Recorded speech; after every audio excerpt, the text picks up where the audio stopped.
ఒంటరి గులాబీ లాస్ట్ భాగానికి స్వాగతం. అప్పట్లో రచయితలు సొసైటీ ఓరియంటెడ్గా రాసేవారండి కథలు. అప్పట్లో రీమ్యారేజ్ ప్రోత్సహించడం కోసం ఈ నావల్ రాసుకొచ్చారు మన రైటర్. చాలా మంచి రచనా శైలి ఉంది కదండి. ఈ రైటర్ చాలా ఫేమస్. ఈవిడ రాసిన బుక్స్ ఇంకా చాలా ఉన్నాయి. నేను ఒక్కొక్కటే చదువుతాను. కథలోకి వెళ్ళిపోదాం. ఆహ్లాదకరమైన సాయం సంధ్య ముసురుకుని మేఘకన్యలతో సయ్యాటలాడుతున్నాడు ఆకాశపురుషుడు. అప్పుడప్పుడు టప్పు టప్పుమని అంటూ పడే చినుకులు విరహిణులను వధువులను ఊరించే ప్రకృతి. శ్రావణానికి ఆహ్వానం పలుకుతున్న ఆషాఢం. మిథుల పళ్ళెం నిండుగా జాజులు కోసి పందే పక్కనే కూర్చుని మాల కడుతోంది. పందిరికే మిగిల్చిన జాజులు వికసిస్తూ పరిమళాలు వెదజల్లుతున్నాయి. మిథిల ఏదో లోకంలో ఉన్నట్లు అప్పుడప్పుడు చిన్నగా నవ్వుకుంటోంది. తెల్లని చిరునవ్వు ఆమె పగడాల పెదవులను వెలిగిస్తూ మధువులు ఊరిస్తోంది. ఏదో తెలియని వింత అయిన ఆహ్లాదకరమైన లోకంలో ఉన్నట్లు ఆమె కళ్ళు అరమోడ్పులయ్యాయి. స్నానం చేసి జడ అల్లుకుంటున్న అమిత మిథులను చూసి నవ్వుతూ దగ్గరగా వచ్చింది.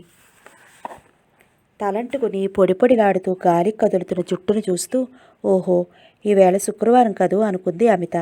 కళ్ళ నిండుగా కాటుక రేఖలు, నుదుట ఎర్రని కుంకుమతో పాటుగా కనుబొమ్మల మధ్య పూజా కుంకుమ, కాళ్ళకు పసుపు. అంత సనాతనమైన అలంకరణలో కూడా ముగ్ధ మనోహరంగా ఉన్న ఆడపడుచు రూపాన్ని తదేకంగా చూస్తూ ఉండిపోయింది అమిత చాలాసేపు. మిథుల ఈ లోకంలో లేదు. వదినగారి రాకను ఆమె గమనించే స్థితిలో కూడా లేదు. జడ అల్లడం పూర్తి చేసిన అమిత మిథుల వెనక్కి వెళ్ళి చల్లగా కళ్ళు మూసింది. పరగ్గా ఉన్న మిథుల ఉలిక్కిపడి అంతెత్తున ఎగిరిపడింది చిన్న కేకతో. ఆమె భయము కంగారు చూసిన అమిత భయంతో చేతులు వదిలేసింది అయోమయంగా. మిథుల పెద్ద గండం గడిచినట్లుగా గుండెల మీద చేతులు ఉంచుకుంది. ఆ తర్వాత మరింత స్థిమితపడుతూ అంది, నువ్వా ఆమె? ఎంత భయం వేస్తుంది అనుకున్నావు? అంది క్రింద పడిన మాలను తిరిగి చేతుల్లోకి తీసుకుంటూ. ఎవరనుకున్నావు? ఎవరో దొంగ అనుకున్నాను. ఆమె సీరియస్గానే చెప్పినా ఆ మాటల్లో తోబూచులాడుతున్న కొంటెతనం. దొంగతనాలు? దొంగగారు రేపు ఉదయం ట్రైన్ దిగుతారు. అప్పటి వరకు ఉలిక్కి పడటం అనవసరం. అంటే మీ అన్నయ్య దొంగ? మరే, మిథుల అనే సుందరుడి దోచుకున్నాడట. పో, అన్నీ అల్లరి మాటలు. అవును, పట్టపగలే కలకంటున్నావు. కలలో మా అన్నయ్య కనిపిస్తున్నారా? స్వానుభవం అవునా? మరే, ఇంతకు కలమాట చెప్పావు కావు. కల కాదు, ఏమిటో ఆలోచిస్తూ కూర్చున్నాను. ఇంతలో హఠాత్తుగా కళ్ళు మూసేసరికి భయం వేసింది అంది చిన్నగా నవ్వుతూ. ఏమిటి ఆలోచన? మా అన్నయ్య గురించేనా? ఆషాఢమాసం నీ బాధ చూడలేక ఇవాళతో వెళ్ళిపోతుందిలే పాపం.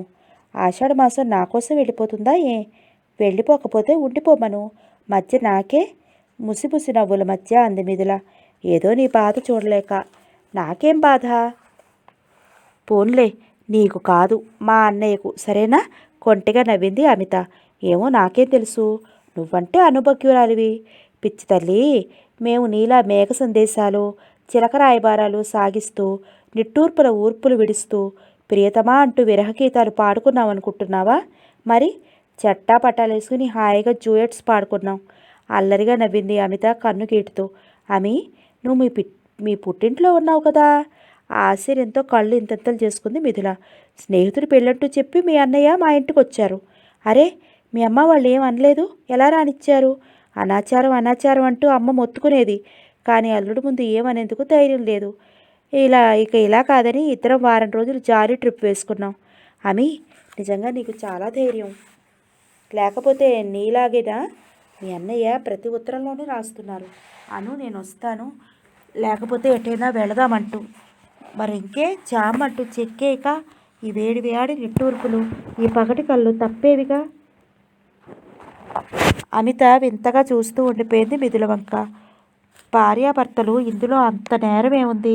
పెద్దవాళ్ళు ఏదో ఆచారం అంటూ పెట్టారు నిజమే, కానీ అది తప్పితే ప్రాణం పోతుంది అన్నంతగా భయపట్టంలో అర్థం లేదేమో. ఏవో ఆమె ఇలాంటి అనాచార పనులు చేస్తే ఏదైనా జరగకూడదు జరిగితే అప్పుడు బాధపడాల్సింది మనమే కదా. ఆ విషయంలో ఆమెతో వాదన పెంచడం అమితకి ఇష్టం లేదు. మిథుల స్వభావం అమితకు బాగా తెలుసు. ఆచారాలు సంప్రదాయాలు అంటే వల్ల మారిన గౌరవం. తన ఈ నమ్మకాలు మారుతున్నా ఈ సమాజపు యువతిగా తగదేమోనని మిథుల అప్పుడప్పుడు ఆలోచించకపోలేదు. కానీ ఆచరణ విషయానికి వచ్చేటప్పటికి ఆమె గీత దాటలేకపోయేది. ఆమె ఏమిటి ఆలోచిస్తున్నావు? నా పిచ్చి నమ్మకాల గురించేనా? పోనీ నా పిచ్చి నాకు వదిలేయ్. మిథు మాల పూర్తి చేసి పెద్ద దండ తురించి అమిత తల్లో ఉంచింది. ఇంత పెద్ద మాల నాకెందుకు అంటూ అడ్డు చెప్పబోయిన అమితను వారిస్తూ ఈ రాత్రి నీది అంటూ నవ్వింది. ఓహో, అంటే రేపు రాత్రి నీదేనా మధురంగా నవ్వింది మిథుల. తెల్లవారుతూనే భర్త తన కళ్ళ పడతాడు, కానీ ఈ రాత్రి తెల్లవారేలా లేదు. అల్లరి పెట్టే ఆషాఢం కంటే శ్రావణం ఎంత చల్లనిది, ఎంత శుభప్రదమైనది. పుణ్యస్త్రీలకు ప్రతిరోజు పండుగ లాంటిది శ్రావణం ప్రకృతికి అందాలు కురుస్తుంది. శ్రావణం నూతన దంపతుల హృదయాలపై పన్నీటిని చిలకరిస్తూ ప్రవేశిస్తుంది. అంతటా ఆనంద కోలాహలం. మిథుల హృదయంలో శ్రావణం తెచ్చే అందాలు ఆనందాలు పరుచుకుంటున్నాయి. భర్తతో కలిసి నోచబోయే నోములు, ఆచరించబోయే వ్రతాలు, అవన్నీ తనకు ఎంతటి సౌభాగ్య సంపదలు సమకూర్చి పెడతాయో కూడా ఆలోచిస్తోంది మనసు. మిథు, అమిత ఇక లోపలికి రాకూడదు, చీకటి పడింది అంటూ అత్తగారు వేసిన కేకతో పద మిథు వెళదాం అంటూ లేచింది అమిత. ఆ రాత్రి మిథుల నిద్రపోలేదు. మనసంతా ఊపేస్తున్న ఉద్వేగం. భర్తను చూసి సరిగ్గా 1 నెల రోజులైంది. అమ్మో, ఇంతకాలం ఆయన్ని చూడకుండా ఎలా గడిపింది? ఈ ఒక్క రాత్రి గడిచేందుకు ఎంత కష్టంగా ఉంది. ఎంతకు తెల్లవారని ఆ రాత్రి మీద మిథులకు చాలా కోపమే వచ్చింది. అటూ ఇటూ మసులుతూ నిద్ర పట్టించుకునేందుకు ప్రయత్నించింది. కలత నిద్ర. మిథు ఉలిక్కిపడింది మిథుల. అరే, తెల్లవారిపోయిందే, మీరు వచ్చేసారా? ఆశ్చర్యంగా ఆనందంగా అడిగింది. మిథు, ఆప్యాయంగా చేతులు చాచాడు రవి.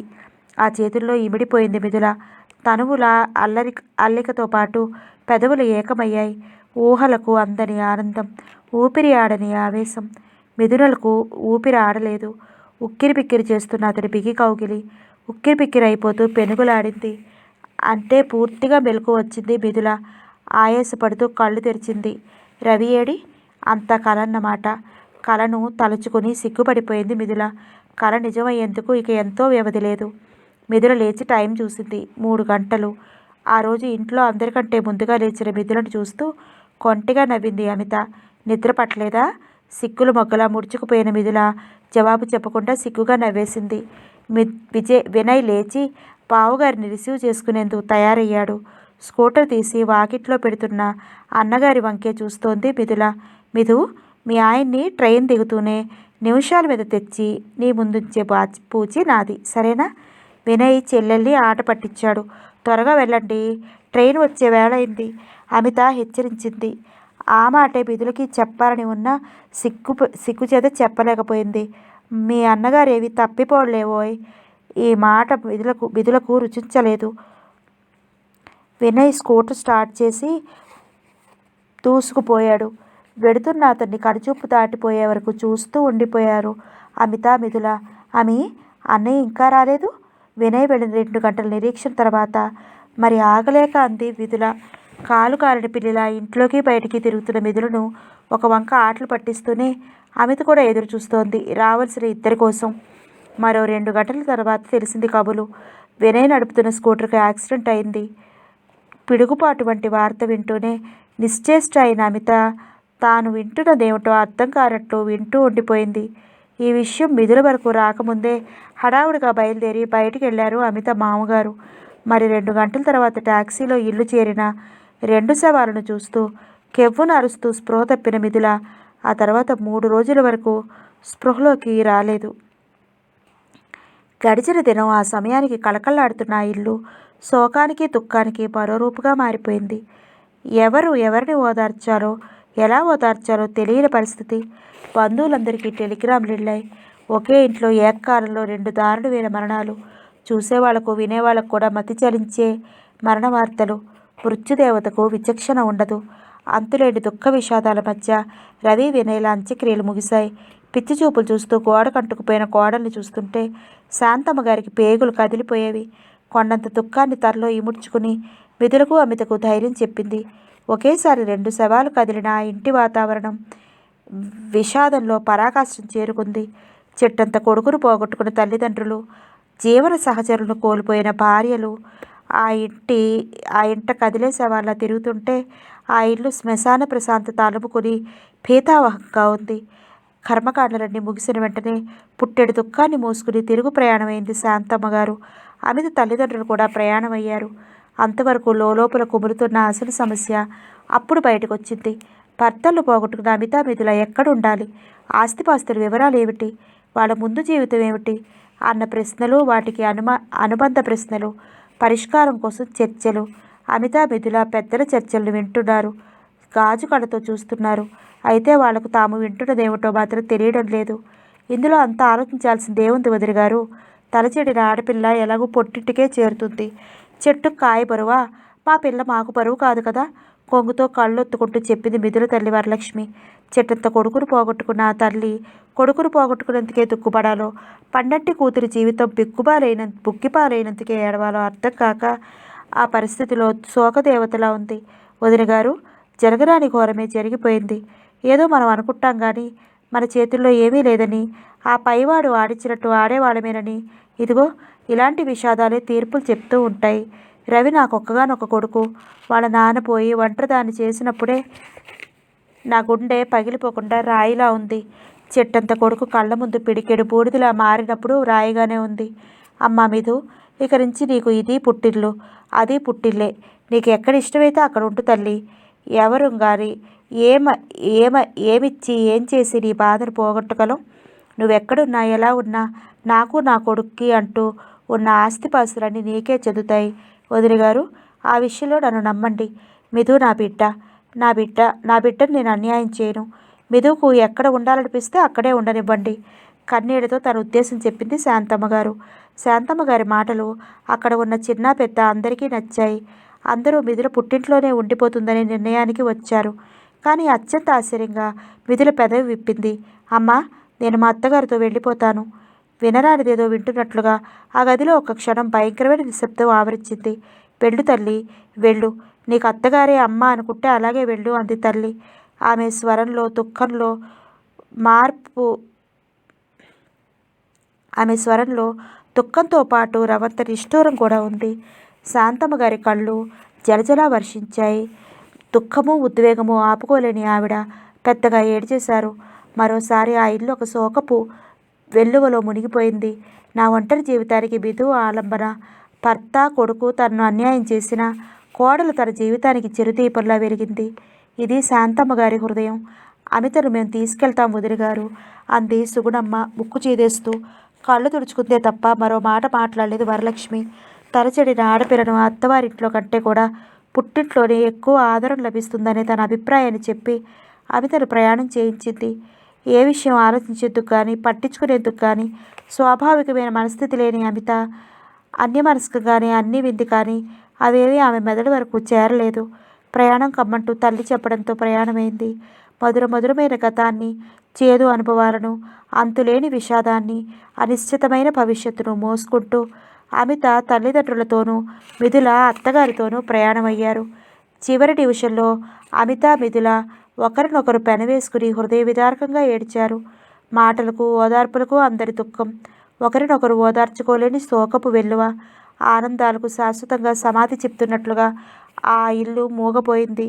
రవి అస్తమించగా అంధకారం భూభాగాన్ని కబలించినట్లుగా ఆ ఇంట దుఃఖాంధకారం అలుముకుంది. మాటలే కరువైనట్లు కదిలే మరబొమ్మల్లా అత్తా కోడళ్ళు ఆ ఇంట మసులుతున్నారు. పెదవి కదిపేందుకే ఇష్టం లేనట్టు, మాట్లాడేందుకు మాటలే లేనట్టు ఎవరి ఆలోచనల్లో, ఎవరి ధోరణిలో వారు ఉండిపోతారు. ఒకప్పుడు అనుబంధాల అల్లికతో ఆనందాన్ని పండించిన ఆ ఇల్లు సంతోషాల నుంచి, ఆనందాల నుంచి వెలివేయబడినట్లుగా దయనీయమైన స్థితిలో దీనంగా మిగిలిపోయింది. యాంత్రికంగా పనులు జరిగిపోగా ఏదైనా మాట్లాడేందుకు పెదవి విప్పినా మాటకు ముందు శోకం ఉప్పెన్లా పొంగుతూ ఉండేది. మానుపట్టని గాయం రక్తాన్ని ఓడుతోంది. మిథు, ఓ సంధ్య వేళ పూజ గదిలో నుంచి కేక వేశారు శాంతమ్మ గారు. కదిలే బొమ్మలా కదిలి వెళ్ళింది మిథు. రాగద్వేషాలకు, దుఃఖానికి అతీతంగా విరాగిడిలా నిర్లిప్తంగా ఉన్న మిథులను చూస్తున్న శాంతమ్మ గారి కళ్ళు చెరువులే అయ్యాయి. మిథుల మౌనంగా వచ్చి అత్తగారి ప్రక్కన కూర్చుంది. విగ్రహాల వంక నిర్లిప్తంగా చూస్తూ, భగవంతుడా, నువ్వు నిజంగానే రాతి విగ్రహం మాతృడివే, లేకపోతే నీలో దయా జాలి లేకుండా ఎలా పోతాయి? మూగగా ప్రశ్నిస్తున్నట్టుగా చూస్తోంది మిథుల. శాంతమ్మ గారు అప్పటికే పూజ పూర్తి చేశారు. విగ్రహాలకు భక్తిగా నమస్కరించి విగ్రహాల ముందున్న పూజా కుంకుమ తీసి మిథుల నుదిద్దారు. అనుకోని ఈ చర్యకు ఉలిక్కిపడింది మిథుల. అనుకోకుండా ఆమె చెయ్యి నుదురు తుడుచుకుంది, నుదురు తడుముకుంది. జరిగిందేంటో అర్థం చేసుకుని అవాక్కైన మిథుల సజల నయనాలతో అత్తగారి వంక చూస్తూ ఉండిపోయింది. అత్తగారు తన నొసట తుత్తిన కుంకుమను ఉంచుకోవాలో తుడిచేయాలో ఆమెకు అర్థం కాలేదు. తుడిచేయి, తుడిచేయి. భర్తృవిహీన అయిన స్త్రీ ముత్తైదువుల కుంకుమ ధరించడం పాపం. మిథుల హృదయం ఆమెను హెచ్చరిస్తోంది. మిథు, నువ్వు చదువుకున్న పిల్లవి. అన్ని విషయాలు నాకంటే కూడా నీకే బాగా తెలుస్తాయి. ఈ కుంకుమ, ఈ గాజులు, పూలు, పువ్వులు ఇవన్నీ కేవలం స్త్రీలు అనాదిగా ఉపయోగించే అలంకరణ సామాగ్రి మాత్రమే. క్రమేపీ అది సాంప్రదాయంగా మారింది.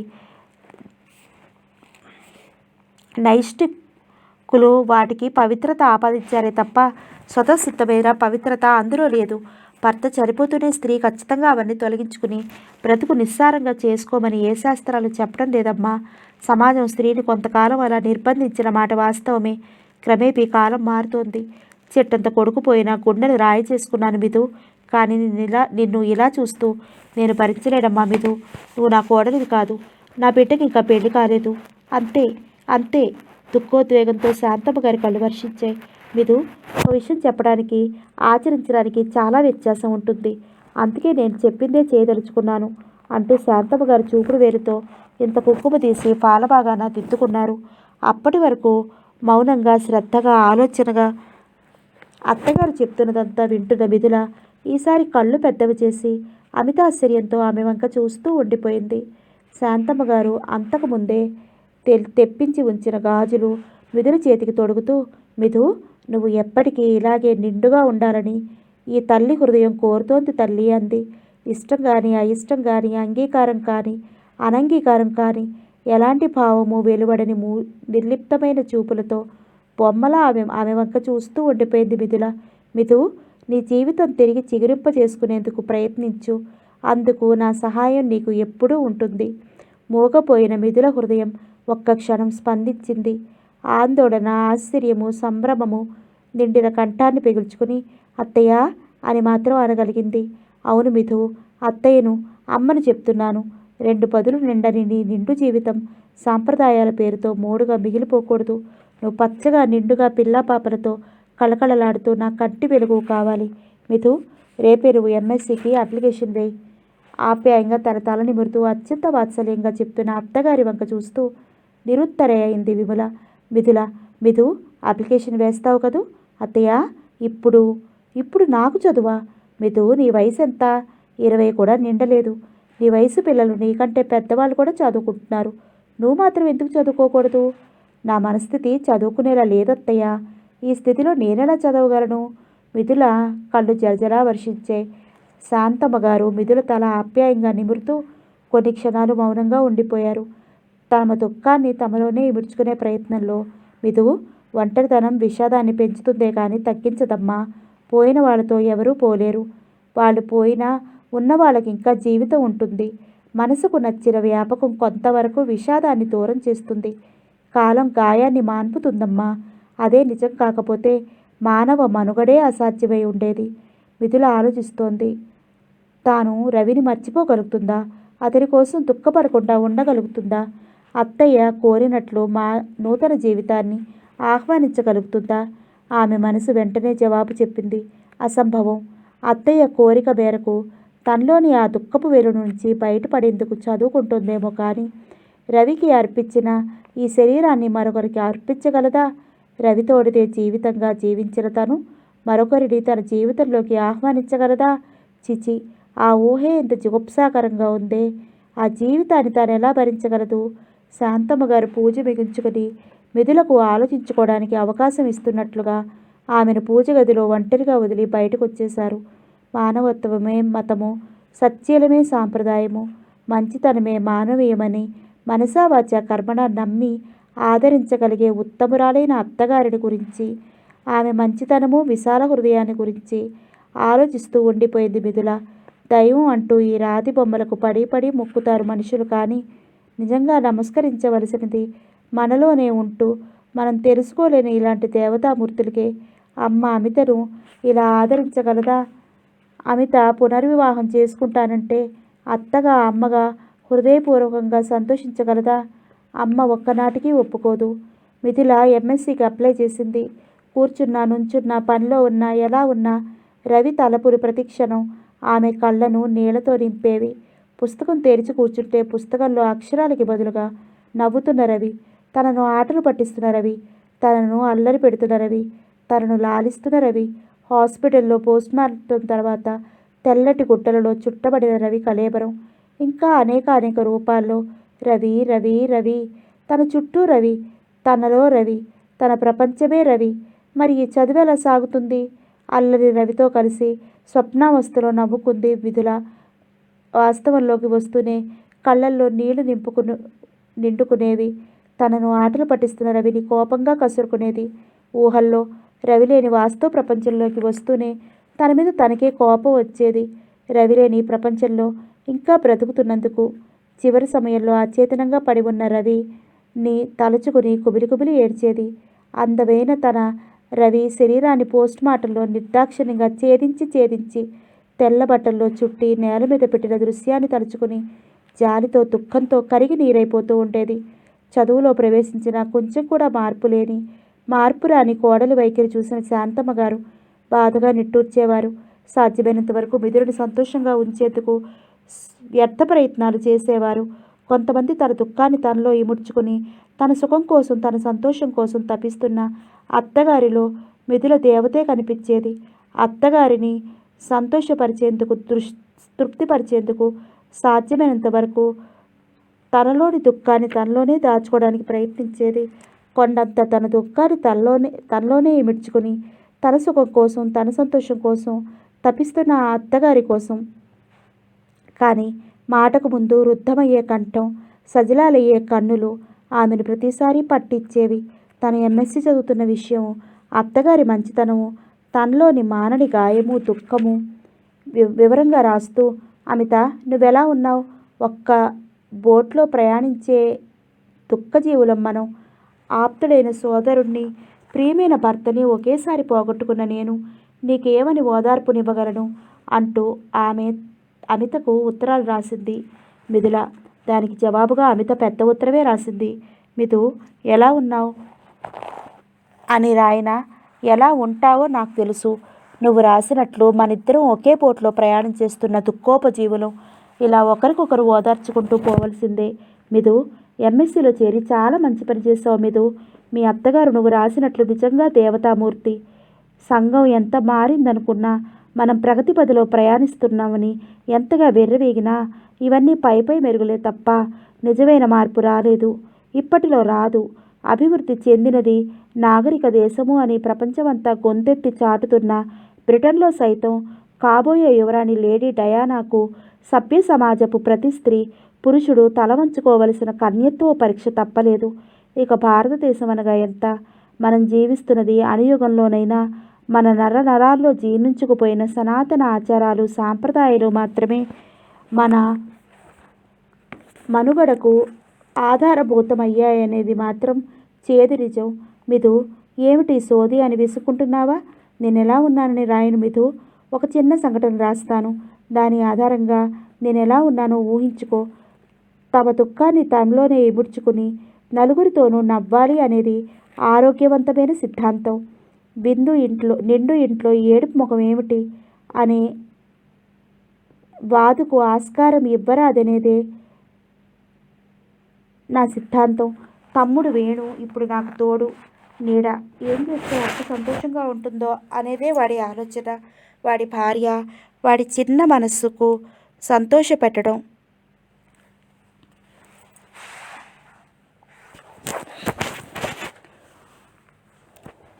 ఏం చేస్తే అక్క సంతోషంగా ఉంటుందా అనేదే అతడి ఆలోచన.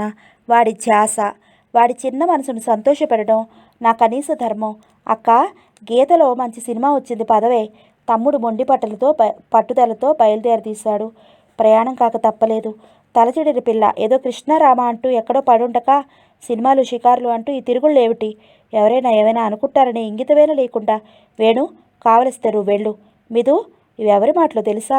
నన్ను కన్న తల్లి మాటలు. అమ్మ ప్రొద్దుటే లేచి మొదట మంగళసూత్రాలు కళ్ళకు అద్దుకుంటుంది. ఆ తర్వాత లేచి దేవుడి ముఖం చూస్తుంది. ఈ లోపల పొరపాటుగా కూడా నా ముఖం కనిపించకూడదు. అలా కనిపించిన రోజు, ఆ రోజు ఏం జరిగినా ఏం జరగకపోయినా దానికి నా పాడు ముఖమే కారణం. ఒకరోజు చిన్న చెల్లి వచ్చి మల్లెదండ తెచ్చి ప్రేమతో నా తలలో తురిమింది. అంతే, అమ్మ భద్రకాళి అవతారమే ఎత్తింది. ఇలాంటి అనాచార పనులు మన వంశంలోనే లేవంది. మొగుడు చచ్చిన దానికి షోకులేమిటి? ఏ జన్మలో ఏ పాపం చేశావో ఈ జన్మకి ఇలా ఉన్నావు. ఈ జన్మలో కూడా ఇలాంటి అనాచార పనులు చేసి ముందు జన్మలకు కూడా పుట్టగదులు లేకుండా చేసుకోకు అంది. ఇంకా చాలా చాలా అంది. శుభమా అంటూ వాడు పరీక్షకి వెళ్తుంటే ఎదురొస్తావేమే? ఇలా సాగుతుంది అమ్మ ధోరణి. ఇంకా ఎన్నని రాయను, ఎంతని రాయను మిథు. అలా అని అమ్మకు నా మీద ప్రత్యేకమైన ద్వేషం ఏమీ లేదు. నా అనాచార పనుల వల్ల సాంప్రదాయపు గోడలు ఎక్కడ పీటలు వారుతాయని మాత్రమే అమ్మ భయం. మిథు, సాధ్యమైనంత వరకు అమ్మ నన్ను వంటింటికి మాత్రమే పరిమితం చేయదలుచుకుంది. అంధకార బంధురవేరే ఈ జీవితంలో ఒకే ఒక్క కాంతి కిరణం, అదే లైబ్రరీ. అమ్మకు సినిమా పిచ్చి. అమ్మ సినిమాకు వెళ్ళడం చూసి నేను చాటుగా లైబ్రరీకి వెళ్ళి వస్తూ ఉంటాను. పుస్తకాలే నా కాలక్షేపం, పుస్తకాలే నా ప్రపంచం, నా ప్రాణం అన్నీను. ఇప్పటికే చాలా పెద్ద ఉత్తరం అయింది మిథు, ఇక ఉంటాను మిథు. చివరిగా ఒక్క మాట, నీ జీవితంలో వసంతం కురిపించేందుకు మీ అత్తగారు చేస్తున్న ప్రయత్నాలకు సహకరించి నీ జీవితాన్ని నందనవనం చేసుకో. ఈ మాట నీకు కటువుగా ఉంటుందని నాకు తెలుసు, కానీ అదే సక్రమమైన జీవన విధానం. పారే నీటికి కల్మషాలు తక్కువ. నిలువ నీటి కంటే ప్రేమతో నీ అమిత. ఎవరికోసమూ ఆగని రోజులు సాగిపోతూనే ఉన్నాయి. అయితే కొందరికి ఆనందం పంచుతూ, మరికొందరికి జీవితంలో విషాదాన్ని కురిపిస్తూ, మరికొందరికి నిర్లిప్తంగా ఎప్పుడూ గతంలో మాత్రమే బ్రతికేది కొందరైతే వర్తమానంలో జీవించేది మరికొందరు. వర్తమానంలో మాత్రమే జీవించే అమిత గత జ్ఞాపకాల నుంచి ముందు కోలుకుంది. మిథు, రేపు నువ్వు రాక తప్పదు అంది స్థిరంగా. గత జ్ఞాపకాలలోనే కొట్టుమిట్టాడుతున్న మిథుల అంది. ఆమె, ఒక విషయం అడుగుతాను, బాధపడవు కదూ? అమిత తల వంచుకుంది. ఆ తర్వాత చిన్న స్వరంతో, మిథు, నాకు తెలుసు. ఆమె, అప్పుడే అన్నయ్యను మర్చిపోయావా అని కదూ నువ్వు అడిగే ప్రశ్న? లేదు, ఇంతవరకు మర్చిపోలేదు, కానీ మర్చిపోయేందుకే నా సాయశక్తిలా కృషి చేస్తాను. ప్రతాప్ సాహచర్యంలో మర్చిపోతాను కూడా. ఆ నమ్మకం నాకుంది. మిథు, జ్ఞాపకాలతో కాలిపోయినా, కన్నీళ్లతో బ్రతుకు ఈడ్చినా పోయిన వాళ్ళు తిరిగి రారు. వాళ్లతో పాటు బ్రతికి ఉన్నవాళ్ళు పోనూ లేరు. తెగించి కన్నీళ్లతో బ్రతుకు దుర్భరం చేసుకునే కంటే మన కోసం మనం ఒక్కడుగు ముందుకు వేస్తే మంచిదని నా అభిప్రాయం. మిథు, ఒక్క విషయం చెప్పనా? నేను గతంలో బ్రతకలేను. నాకు వర్తమానం కావాలి. మిథుల శూన్యంలోకి చూస్తూ ఏదో ఆలోచిస్తోంది. తను చెప్పింది ఏమైనా ఆమెకి వినిపించిందా? అమితకు అనుమానం వేసింది. అందంగా అలంకరించబడిన చిన్న గది, మత్తెక్కించే మల్లెల సౌరభంతో, అగరవత్తుల గుబాళింపుతో కనులను మనస్సును మత్తు ఆవరిస్తోంది. తెల్లని పంచాలాల్చితో, అంతకంటే కూడా తెల్లనైనా చల్లనైన చిరునవ్వుతో గదిలో జయంత్. అతని కళ్ళల్లో తొణికిసలాడుతున్న సంతోషం. గదిలోకి వచ్చిన మిథుల కొత్తగా వింతగా చూసింది. రవి, రవి ఏమిటి ఇంత కొత్తగా కనిపిస్తున్నాడు? రవి ఇంత పొడుగ్గా లేడే. ఇతను రవిలా ఉన్నాడు, కానీ రవి కాదు. మిథు, ఆప్యాయంగా పిలిచాడు జయంత్. జయంత్, జయంత్, జయంత్ ఏమిటి ఈ గదిలో ఉన్నాడు? ఎంత హాయిగా తీయగా పిలుస్తున్నాడు. వెళ్ళనా? అయితే రవి, నా రవి ఏడి? మిథు, రవి పిలుపు. అమ్మయ్య, రవి, రవి ఇక్కడే ఉన్నాడు, ఎక్కడికి వెళ్ళలేదు. మిథు, జయంత్ పిలుస్తూ చేతులు చాపుతున్నాడు. మిథు, మిథు, ఒక్కసారిగా తల విదిలించుకుంది మిథు వాస్తవంలోకి వస్తూ. మిథు, నీ కోపం రాదంటే ఒక్క మాట చెప్పనా? ఆలోచనలో మిథుల నిరాసక్తంగా అయింది. జయంత్ గురించి నువ్వెందుకు ఆలోచించకూడదు అంది మిథుల అదే పరధ్యాసంలో. ఆ తర్వాత పలకరించలేదు అమిత. ఆమె బయట నుంచి ప్రతాప్ పిలుపు వినిపించడంతో మంచం మీద నుంచి చెంగుని కిందకి దూకింది అమిత. క్షణంలో ఆమె హృదయం అంతా ఉత్సాహం నిండుకుని ముఖాన్ని కాంతివంతం చేసింది. పెదవులు పగడాలలా చిరునవ్వుతో నిగనిగలాడాయి. 2 అడుగుల్లో గుమ్మం దాటింది అమిత. అమితలో క్షణంలో ఎంత మార్పు! ప్రియుని పిలుపులో, తలపులో అమృతం ఉంటుంది. ఆ అమృతం మనిషిని బ్రతికిస్తుంది. మనిషి మనుగడను ఉత్సాహపూరితం చేస్తుంది. బ్రతుక్కు సార్థక ఇస్తుంది, నిజమే. కానీ గత స్మృతుల నీడలా వెన్నంటి వస్తుంటే ఆ మనిషికి సుఖం ఎక్కడిది, శాంతి ఎక్కడిది? ఓ 5 నిమిషాల తర్వాత అమిత శాంతమ్మ గారితో సహా గదిలోకి వచ్చింది.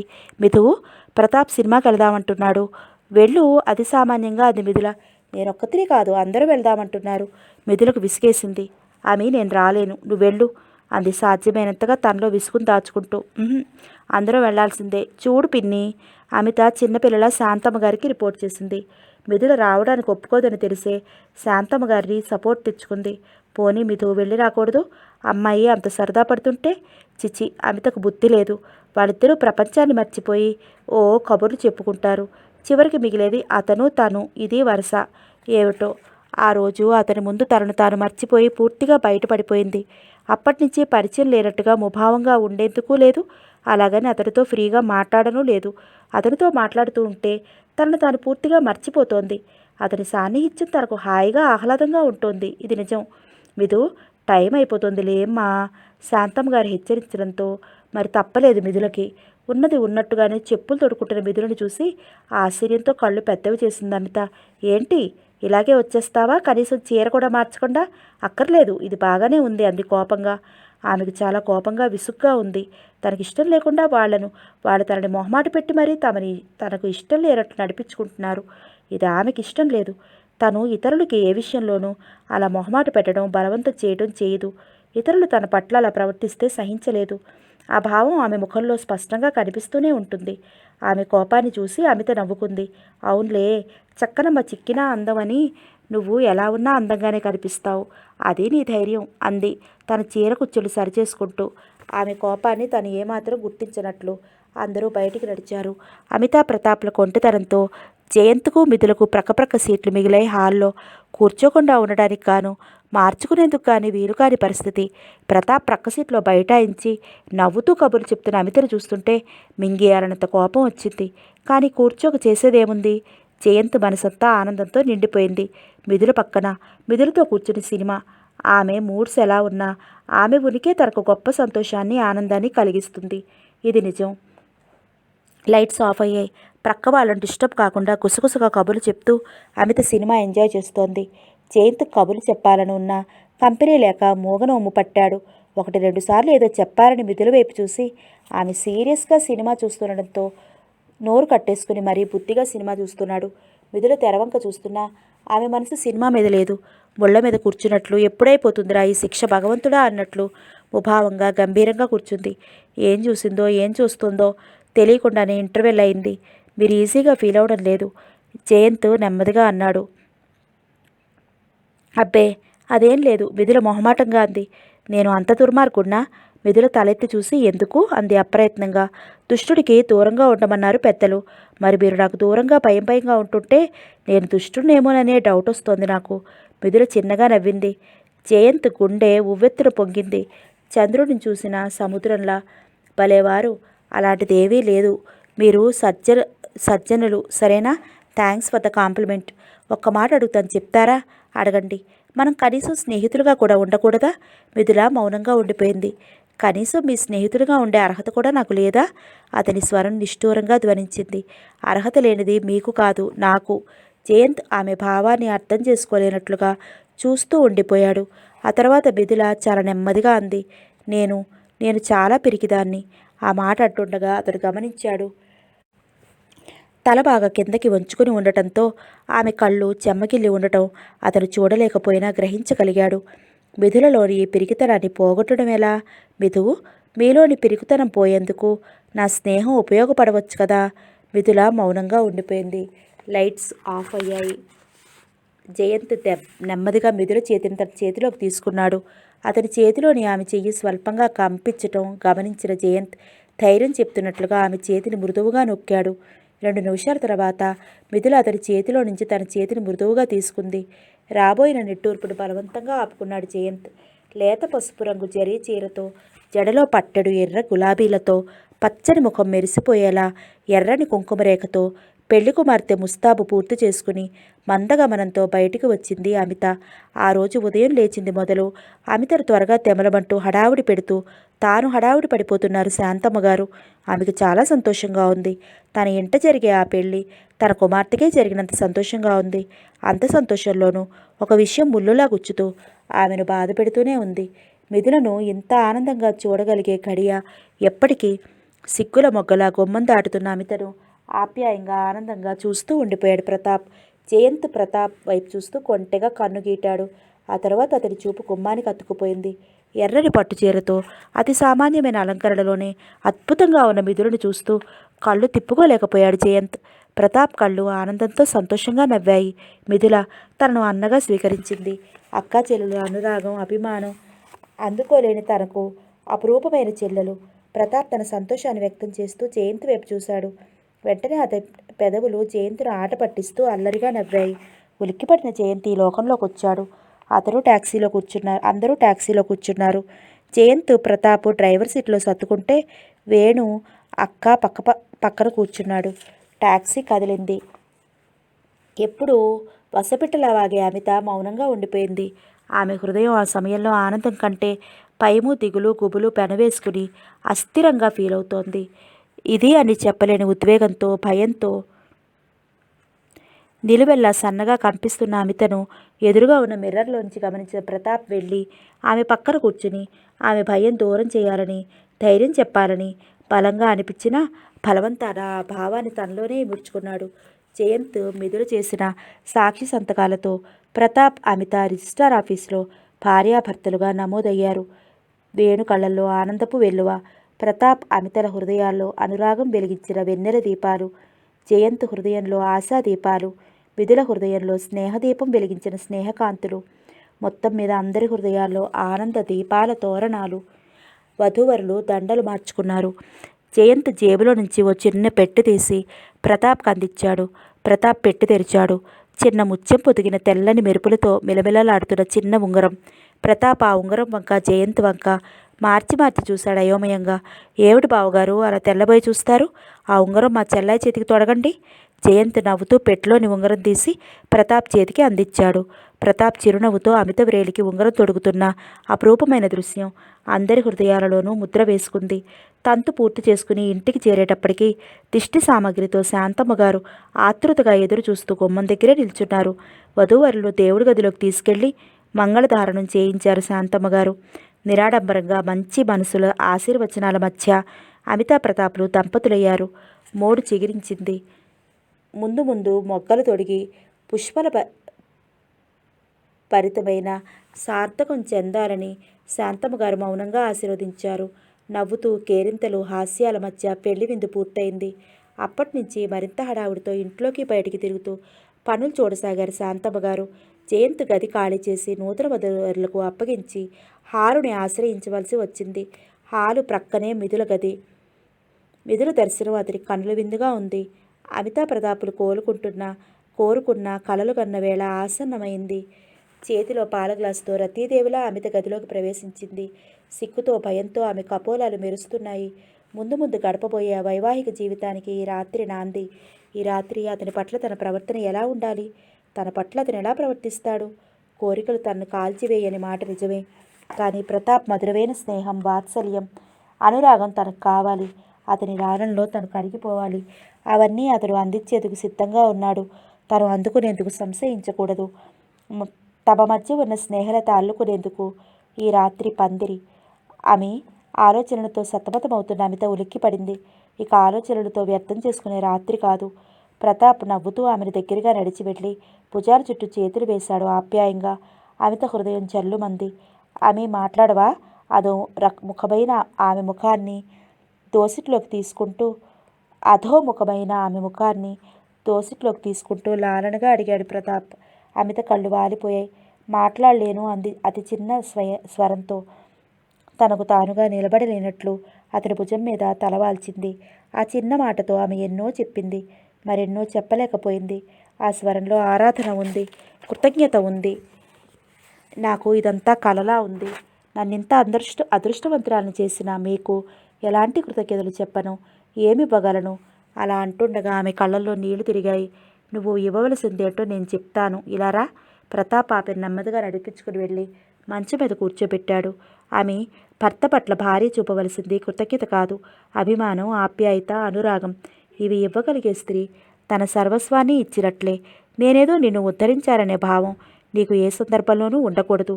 నువ్వు అలాంటి భావంతో ప్రవర్తిస్తుంటే నిజమే కామోసు అని కళ్ళు తలకెక్కి తప్పుదారిలో పడే ప్రమాదం ఉంది నాకు. నేను నీకోసం ఏమీ చేయలేదు. నాకు నచ్చి నన్ను మెచ్చిన ఓ అమ్మాయిని పెళ్లి చేసుకున్నానంతే. మీది చాలా మంచి మనసు. ఈ మాట ఇప్పుడు కాదు, మరో 10 ఏళ్ల తర్వాత కూడా నువ్వు ఇలా అనగలిగేలా ప్రవర్తిస్తే అప్పుడు నా అంత అదృష్టవంతుడు మరొకడు ఉండడు. అదే అమిత కళ్ళు ఆశ్చర్యంతో రెపరెపలాడాయి.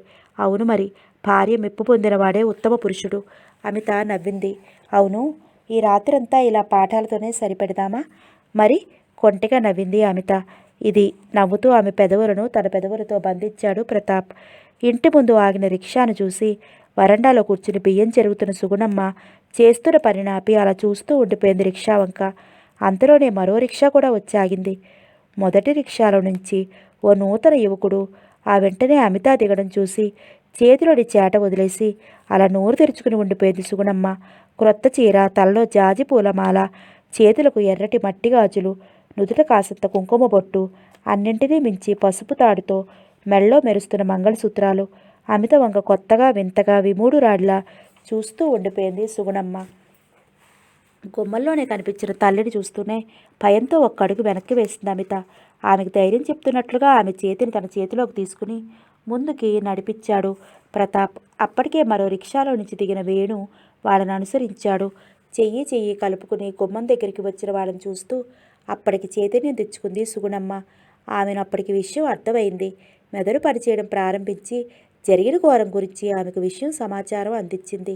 వెనువెంటనే సుగుణమ్మ గారి నోరు పనిచేయడం ప్రారంభించింది. ఊరు దేవుడోయ్, ఎంత పని జరిగింది రోయ్, పాపిసిదానా, ఇంత అప్రాచ్యపు పనిచేసి మళ్ళీ నా ఇంటి గడప ఎలా తొక్కుదామని వచ్చావే? ఏవండోయ్, చూసారా మీ ముద్దుల కూతురు ఏం నిర్వాకం చేసుకొచ్చిందో?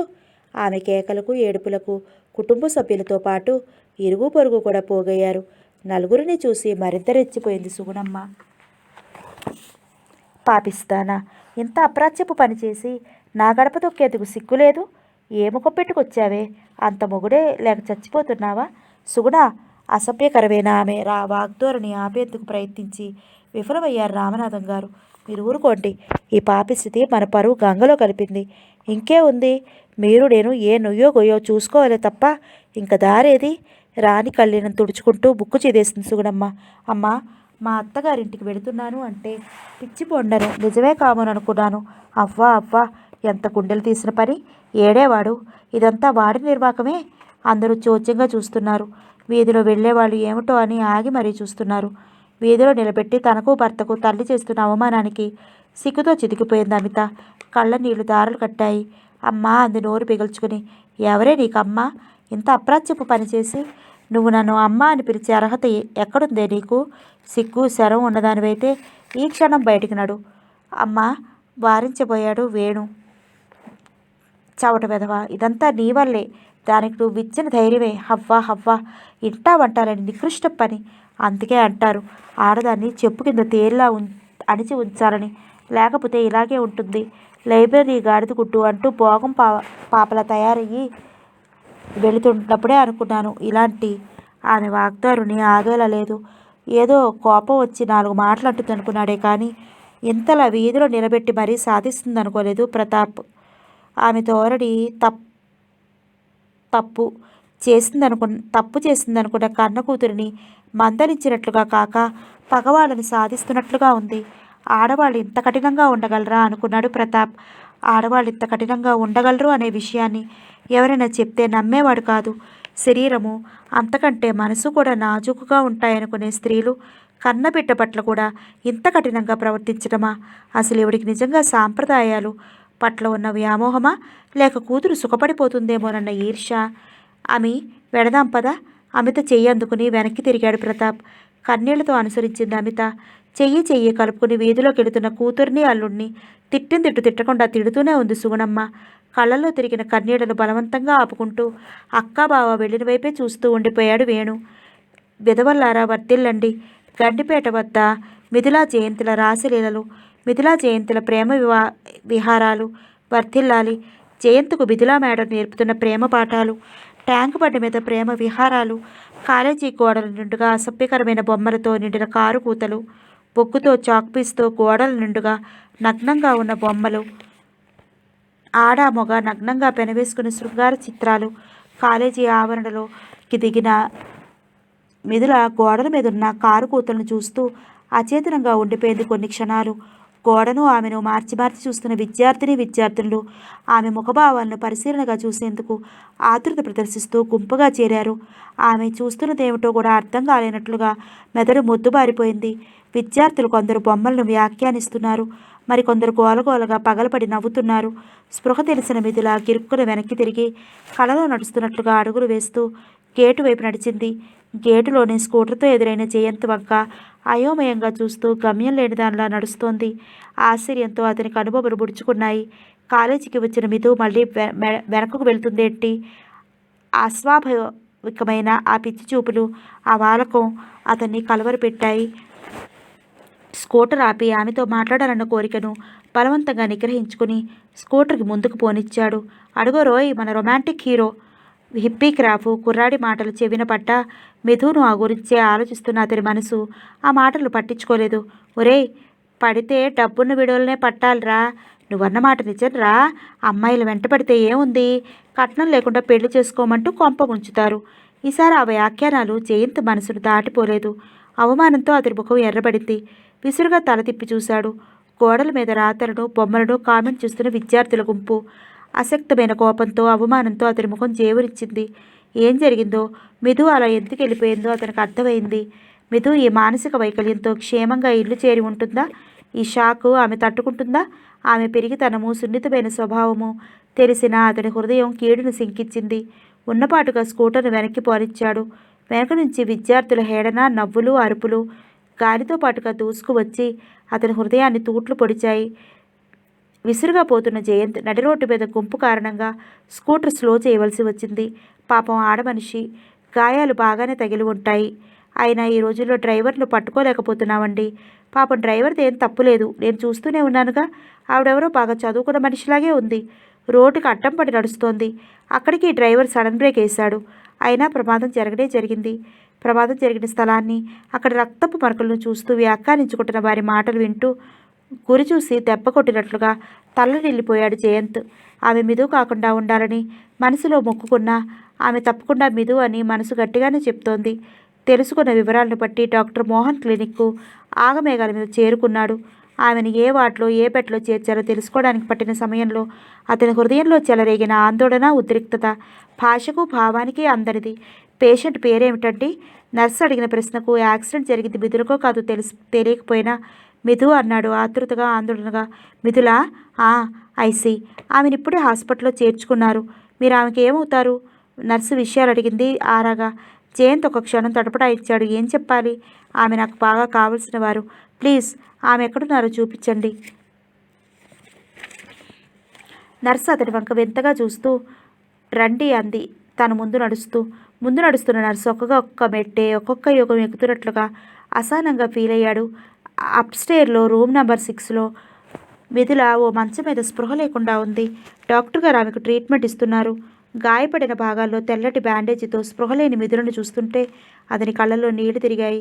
దీనికంతటికీ కారణం తానే అనుకున్న అతని హృదయం బాధతో, పశ్చాత్తాపంతో వేగిపోయింది. డాక్టర్, అతని మాట పూర్తి కాకుండానే అందుకున్నారు డాక్టర్. మీరు పేషెంట్ కన్సర్న్ అనుకుంటాను. మరేం పర్లేదు. గాయాలు స్వల్పమైనవే కానీ మెంటల్ షాక్లో ఉన్నారు. మరో గంటలో స్పృహ రావచ్చు. Thank you doctor, it's all right. Doctor వెళ్ళిపోయాక కూడా జయంత్ అలాగే ఆమె వంక చూస్తూ ఉండిపోయాడు చాలాసేపటి వరకు. డాక్టర్ చెప్పిన ప్రకారం గంట గడిచింది. మరో గంట గడిచింది. మిథులకు స్పృహ రాలేదు. ఆందోళన పడుతూ జయంత్ అశ్రువులు రాలుస్తూ శాంతమ్మ గారు పక్కనే కూర్చున్నారు. శాంతమ్మ గారికి ఆపుకుందామనుకున్నా కన్నీరు ఆగడం లేదు. 1-2 సార్లు దెబ్బతిని ఉన్న ఆమె హృదయం ప్రతి చిన్న విషయానికి కలతపడుతోంది. కన్నీరు కారుస్తోంది. మంచం మీద బ్యాండేజీలతో అచేతనంగా పడి ఉంది. మిథులలా కాక రవిలా కనిపించి ఆమె కడుపులో పేగు కదిలింది. కన్నీరు దారులు కట్టాయి. మరోసారి డాక్టర్ వచ్చి పరీక్ష చేసి కంగారు పడేందుకు, భయపడేందుకు ఏమీ లేదని హామీ ఇచ్చారు. మరో గంట గడిచిన తర్వాత మిథుల కళ్ళు తెరిచింది. ఎదురుగా నీళ్లు నిండిన కళ్ళతో శాంతమ్మ గారు. మిథుల కళ్ళు నిండుకున్నాయి. ఆమెకు ఒక్కొక్కటే అంత జ్ఞాపకం వచ్చింది. అమ్మా మిథు. ఆప్యాయంగా మిథుల శరీరాన్ని నిమురుతున్న శాంతమ్మ గారి స్వరం, తాత్కాలికమైన మాటలు కరువే అయ్యాయి. మిథుల కనుకొలకల నుంచి కన్నీటి బిందువులు జారిపడ్డాయి. మరో ప్రక్క విషాద వదనంలో ఉన్న జయంత్ అతన్ని చూస్తూనే మిథుల చిరునవ్వు చివ్వున తల తిప్పుకుంది. జయంత్ ముఖం మ్లానమైంది. భుజాల కదలిక వల్ల మిథుల ఏడుస్తున్నట్లుగా గ్రహించాడు. అతని హృదయంలో చెయ్యి పెట్టి కలిచినట్టయింది. తన పరిచయం ఉనికి వల్ల ఆమెకు విషాదమే తప్ప ఆనందం లేదు. మిథుల భుజం మీద చేయి వేస్తూ నెమ్మదిగా పిలిచాడు జయంత్. వద్దు వద్దు, ప్లీజ్ మీరిక్కడి నుంచి వెళ్ళిపోండి. ఈ అపవాదులు నేను భరించలేను. ప్లీజ్ వెళ్ళిపోండి. ఇంకెప్పుడు నాకు ముఖం చూపించకండి. మిథుల హిస్టీరియా పేషెంట్లా వెక్కి వెక్కి ఏడుస్తూ తల నిమురుతూ మితిమీరిన ఆవేశంతో కేకలు పెడుతూ ఏడుస్తుంటే సర్పద్రష్టుడిలా ఆగిపోయాడు జయంత్. ఆమె కేకలకు పక్క గదిలో నుంచి డాక్టర్, నర్స్ పరిగెత్తుకుంటూ వచ్చారు. జయంత్ ముఖం తెల్లగా పాలిపోయింది. పేషెంట్ మెంటల్గా దేనికో వర్రీ అవుతున్నట్లుగా వాళ్లకు అర్థమైంది. సారీ మిస్టర్ జయంత్, పేషెంట్ మెంటల్గా బాగా షాక్ తిన్నారు. ఈ స్థితిలో ఆమెకి ఇప్పుడు ఏ విధమైన మానసిక ఒత్తిడి పనికిరాదు. అలా జరిగితే ఆవిడ శాశ్వతంగా మెంటల్ పేషెంట్ అయ్యే ప్రమాదం కూడా ఉంది. ఆవిడ కోలుకునే వరకు ఆవిడకి ఏ విధమైన మానసిక అశాంతి, అలజడి ఉండకూడదు. అలాగే డాక్టర్, విషన్న వదనంతో అవమాన భారంతో తల ముంచుకున్నాడు జయంత్. ఆమెకి ఏమవుతారు? శాంతమ్మ గారి వైపు చూస్తూ అడిగాడు డాక్టర్. అత్తగారు. వాళ్ళిద్దరిని భార్యాభర్తలుగా అర్థం చేసుకున్న డాక్టర్ మిస్టర్ జయంత్, మీ మిస్సెస్ క్యూర్ అయ్యే వరకు ఆమె పుట్టింటి బంధువులు ఎవరినైనా పిలిస్తే బాగుంటుంది. జయంత్ అవును కాదు అనకుండా మౌనంగా ఉండిపోయాడు. మిథుల విన్నదేమో అనే భయంతో ఆమె వంక చూశాడు. మిథుల కళ్ళు మూసుకుని పడుకుని ఉంది. కంటికి చివరి నుంచి ఒక్కొక్క బొట్టే కన్నీరు జారుతోంది. ఆమె విందో లేదో అతనికి అర్థం కాలేదు. లోకంలో సహజంగా అత్తా కోడల మధ్య ఉండే వైషమ్యాలను దృష్టిలో ఉంచుకుని డాక్టర్ సలహా ఇచ్చాడు. ఓకే మిస్టర్ జయంత్, మీరు కంగారు పడకండి. మీ మిస్సెస్ వారం రోజుల్లో క్యూర్ అయ్యి ఇంటికి వస్తారు. బాయ్. డాక్టర్ గారు బయటికి వెళ్ళిపోయారు. ఆ తర్వాత జయంత్ ఒక క్షణం కూడా ఆ గదిలో ఉండకుండా కత్తివాటుకు నెత్తురు చుక్కలేని ముఖంతో బయటికి వెళ్ళిపోయాడు. శాంతమ్మ గారి గుండె కలుక్కుమంది. బిడ్డ ఎన్ని అవమానాలకు సహిస్తున్నాడు. అనుకున్న విధంగానే మిథుల వారం రోజులకు హాస్పిటల్ నుంచి డిశ్చార్జ్ అయ్యి ఇంటికి వచ్చింది. ఈ వారం రోజులు ప్రతి ఉదయం సాయంత్రం హాస్పిటల్కి వెళ్ళి శాంతమ్మ గారి మిథుల అవసరాలు తీరుస్తూనే ఉన్నా ఒక్కసారి కూడా మిథుల కళ్ళపడలేదు జయంత్. హాస్పిటల్లో జరిగిన అవమానము, కాలేజీల్లో విద్యార్థులు, తోటి లెక్చరర్స్ అతని పట్ల చూపుతున్న వైఖరికి అతని హృదయం బాగా గాయపడింది. డాక్టర్ చేసిన హెచ్చరికతో మిథుల కళ్ళ ఎదుట పడేందుకు భయపడుతున్నాడు. విపరీతమైన ఆవేశంతో, పిరిగితనం కలిగించిన ఆందోళనతో, భయంతో మిథుల శాశ్వతంగా మెంటల్ పేషెంట్గా మారినా ఆశ్చర్యం లేదు. ఆ భయంతోనే ఆమె నిద్రపోతున్నప్పుడు ఎప్పుడో ఒకసారి గదిలోకి తొంగి చూడటమే తప్ప ఆమె కళ్ళబడే సాహసం చేయలేకపోతున్నాడు. ఈ వారం రోజులు మిథుల అతని కోసం ప్రతిక్షణం ఎదురు చూసింది. వస్తే బాగుండని మనసు కోరుకుంది. అమ్మో, అతను ఒక్క దగ్గర ఉండటం ఎవరైనా చూస్తే? వెంటనే గోడల మీద కారు కూతలు, విద్యార్థుల హేళన, నవ్వులు, అల్లరి చెవుల్లో ప్రతిధ్వనించింది. విపరీతమైన మానసికోద్వేగంతో ఆమె కళ్ళు నిండుకునేవి. జయంత్ కోరినట్లు అతను పెళ్లి చేసుకుంటేనే అమిత చేసుకోలేదు. అమితా ప్రతాప్ల సంసార నౌక నవ్వుల పడవలా సాగిపోవడం. తాను దేని గురించి భయపడుతోంది? తాను దేని గురించి భయపడుతోందో, సంకోచపడుతుందో స్పష్టంగా అవగాహన చేసుకోలేకపోయింది. ఆ విషయం ఆలోచించడమే మహాపాపం అన్నట్లుగా ఆమె అంతరంగంలో ఒక భావం ఆమెను పదే పదే అసహించుకుంటోంది. పిరికితనం, అమ్మో అంటూ భయపెడుతోంది.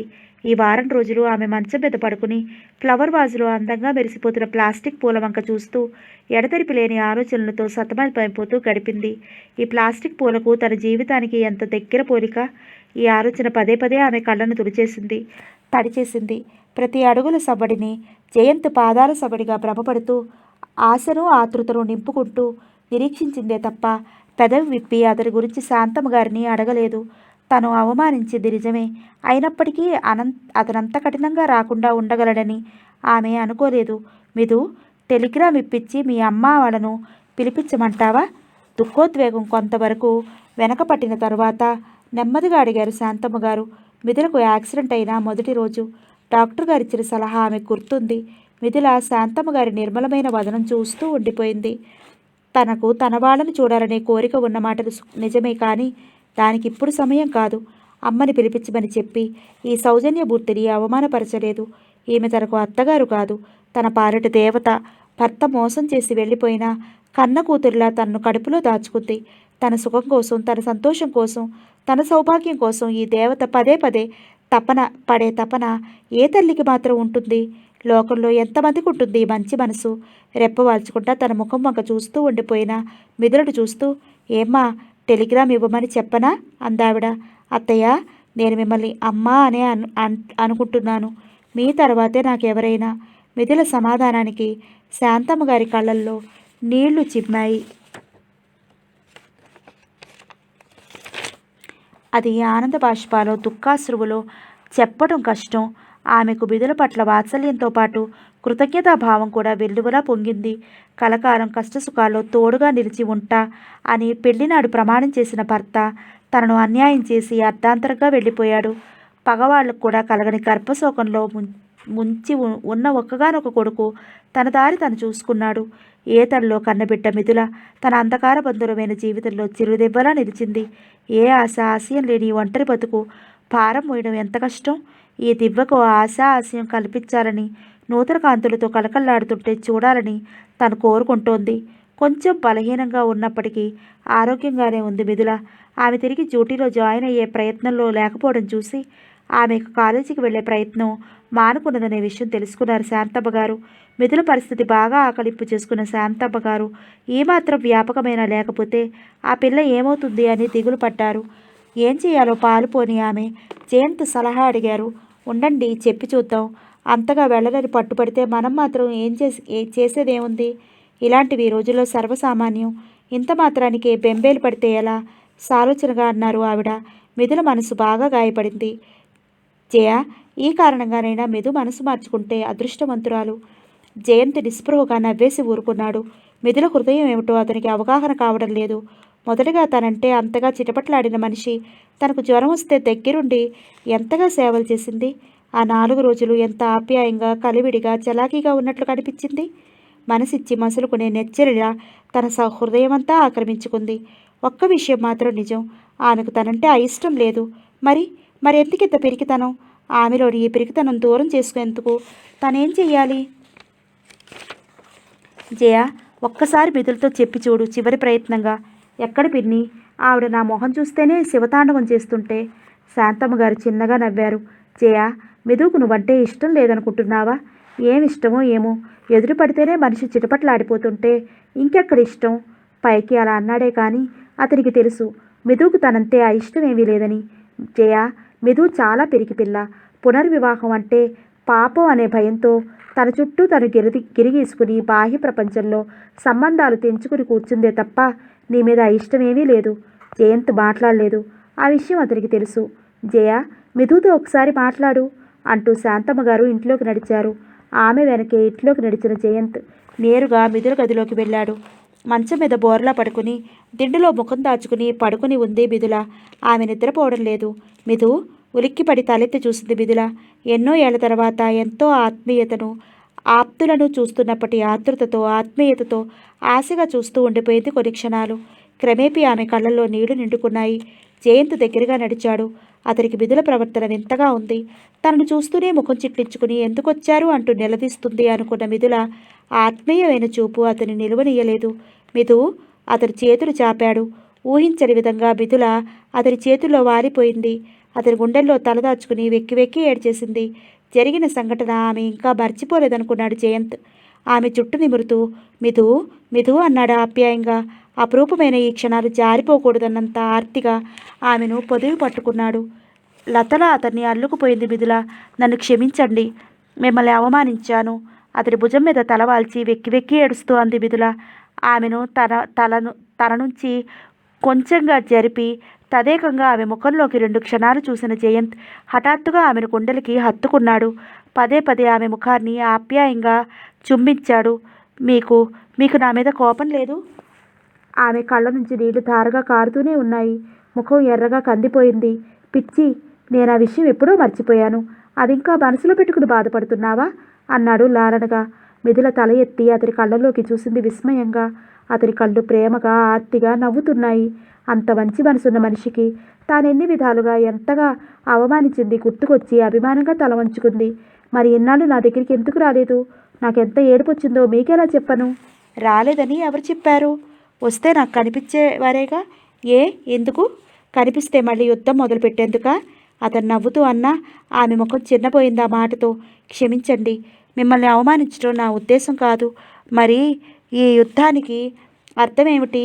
మిథుల ఈ లోపులో అతని చేతుల్లో నుండి విడిబడి జరిగి దూరంగా కూర్చుంది. అతని ఈ ప్రశ్నకు సమాధానం చెప్పలేనట్లుగా కొన్ని క్షణాలు మౌనంగా ఉండిపోయింది. ఆ తర్వాత చాలా మెల్లని స్వరంతో అంది, మీ వైపు ఆకర్షించబడుతున్న నా మనసును నిరోధించలేక ఆ ప్రయత్నంలో కలిగే ఉద్రేకం. జయంతి నిశ్చలంగా దీపశిఖను చూస్తున్నప్పటి పవిత్ర భావంతో ఆమె వంక చూస్తూ ఉండిపోయాడు ఎంతోసేపు. ఎంత నిజాయితీ, దాపరికం, మాయ, మర్మము, కల్లా కపటము లేకుండా ఎంత సూటిగా తన మనోగతమైన ఆలోచనలను స్పష్టం చేసింది. స్త్రీ ఏ విషయంలోనైనా సూటిగా, నిజాయితీగా, నిస్సంకోచంగా వ్యవహరించగలుగుతుంది. కానీ తన మానసికమైన దౌర్బల్యాలను ప్రకటించే విషయంలో మాత్రం అరమరికలు లేకుండా వ్యవహరించలేదు. తన హృదయాన్ని పూర్తిగా విప్పలేదు. మిథుల అందము, ఆకర్షణ, అపురూపమైన ఆ అనురాగము కలిగించేలా చేస్తే నిష్కపటమైన ఆమె హృదయం ఆమె పట్ల అతనికి గల గౌరవాన్ని, ఆరాధనను పెంచింది. మిథు, ఈ ఒక్క విషయం చెప్పు. నా నుంచి నువ్వు దూరంగా ఎందుకు ఉండాలనుకుంటున్నావు? అలా ఉండాల్సిన అవసరం మాత్రం ఏముంది? మనిద్దరం పిన్ని ఆశీర్వచనంతో చట్టబద్ధంగా భార్యాభర్తలం అవుదాం. ఆ తర్వాత మనల్ని వేరెత్తి చూపే అధికారం, అవసరం ఎవరికి ఉంటుంది? మిథుల ముఖం మ్లానమైంది. ఆమె కళ్ళల్లో తిరిగి నీళ్లు చోటు చేసుకున్నాయి. ఆవేశంతోనూ దుఃఖోద్వేగంతోనూ ఆమె పెదవులు కంపిస్తున్నాయి. తిరిగి ఏదో అవాంఛనీయమైన పరిణామానికి దారితీసేలా ఉన్న పరిస్థితిని ఆకలింపు చేసుకున్న జయంత్ సందర్భం మార్చాడు. మిథు, కాలేజీకి రావడం లేదా? తల అడ్డంగా ఊపింది మిథుల. కళ్ళల్లో నీళ్లు బుగ్గల మీదకి జారాయి. ఎన్నాళ్ళు సెలవు? ఇంక పూర్తిగా రాను. బడికి పోను అని మారం చేసే చిన్నపిల్లలా ఉంది. ఎందుకని? వాళ్ళ హేళన, అల్లరి నేను భరించలేను. ఇప్పుడు అలాంటిదేమీ లేదు. అంతా సెటరేట్ అయిపోయింది. ఏం జరిగింది అన్నట్లుగా ఆశ్చర్యంగా చూసింది. నేను ప్రిన్సిపాల్ గారితో అంతా చెప్పాను. గోడల మీద పిచ్చి రాతలు రాసిన వాళ్ళని గుర్తించి ప్రిన్సిపాల్ గారు పిలిచి మందలించారు. వాళ్ళ చేత అపాలజీ చెప్పించారు. మీరేమని చెప్పారు? ఆమె కళ్ళు భయంతో రెపరెపలాడాయి. జయంత్ ఒక క్షణం ఆలోచించాడు. మిథుల, నేను పెళ్లి చేసుకోబోతున్నాం అని చెప్పాను. ఆమె ముఖంలో మారుతున్న రంగులను పరీక్షగా చూస్తూ అన్నాడు జయంత్. మీరు అలా ఎందుకు చెప్పారు? హీన స్వరంతో అడిగింది మిథుల. ఆమె ముఖం అప్పటికే తెల్లగా పాలిపోయి మనిషి నిలువెల్లా సన్నగా కంపిస్తూ ఆధారం కోసం తడుముకుంటోంది. జయంత్ ఆమె దగ్గరగా జరిగి ఆసరాగా ఆమె భుజం వెనక నుంచి చేయి వేసి, మిథు, ఇవాళ కాకపోయినా రేపైనా జరిగేవేగా అన్నాడు ఆమె ముఖంలోకి పరీక్షగా చూస్తూ. మిథుల అతని గుండెల్లో దాచుకుని మౌనంగా ఏడుస్తూ ఉండిపోయింది చాలాసేపు. అతని హృదయంలో ఏవో అల్లిపిల్లి ఆలోచనలు. ఆమె భుజం మీదున్న అతని చెయ్యి బిగుసుకుంది. దానితో పాటు ఉచ్ఛ్వాస నిశ్వాసాల వేగం పెరిగింది. తనకు ఇంత సన్నిహితంగా ఉన్న మిథులను ఈ క్షణంలో సొంతం చేసుకుంటే తన ప్రతిపాదనను తిరస్కరించే అవకాశం ఆమెకు ఉండదు. ఆమెలో ఉన్న భయం తొలగిపోతుంది. ఆలోచన కలిగించిన వేడితో ఆవేశంగా ఆమెను గుండెలకి హత్తుకున్నాడు. అతని పెదవులు వేడిగా, ఆవేశంగా, తమకంగా, కోరికగా ఆమె బుగ్గలను, పెదవులను, కనురెప్పలను పదే పదే స్పృశించాయి. మిథుల కళ్ళు విప్పార్చుకుని అతని వంక చూస్తూ ఉండిపోయిందే తప్ప అతన్ని వారించలేదు. ఆ చూపులో నిస్సహాయత ఉంది. ఆ చూపులో భయం ఉంది. ఆ చూపులో అంతులేని పాపభీతి ఉంది. ఆ చూపులో ఇష్టమైన పురుషుని కామ ప్రవృత్తిని ప్రతిఘటించలేని కరుణారసభరితమైన స్త్రీ హృదయం ఉంది. ఆ చూపులోని మోగవేదన జయంత్లోని వివేకాన్ని వెన్నుతట్టి హెచ్చరించింది. తన ఈ చర్య వల్ల మిథులోని పిరికితనం పోవడం మాట అటుంచి తన వల్ల ఏదో పాపం ఘోరం జరిగిపోయినట్లు ఊహించుకుని ప్రతిక్షణం కుమిలిపోయే ప్రమాదం కూడా లేకపోలేదు. అంతేకాదు, తన ఈ చర్యని చట్టబద్ధం, శాశ్వతం చేసుకునే అవకాశం కూడా ఇవ్వకుండా ఏదైనా అఘాయిత్యానికి తలపడితే? My God! జయంత్ ఒక్కసారి తల విసురుగా విదిలించాడు. ఆ ఊహనే అతడు భరించలేకపోయాడు. విషం మిరింగి ఆత్మహత్య చేసుకున్న మిథుల, ఫ్యాన్కు ఉరిపోసుకుని ప్రాణం తీసుకున్న మిథుల, రైలు కింద పడిన మిథుల, బావిలో పడి శవంగా బారిన మిథుల, ఇలా వరుసగా అనేక విధాలుగా సాక్షాత్కరించిన మిథుల రూపం. అంతే, అతని చేతులు వదిలయ్యాయి. మిథు అతని పెదవులు అస్పష్టంగా, నిస్సహాయంగా ఉచ్చరించాయి. నుదుటికి పట్టిన చెవటను కర్చీప్తో తుడుచుకుంటూ నీరసంగా మంచం మీద కూలబడ్డాడు.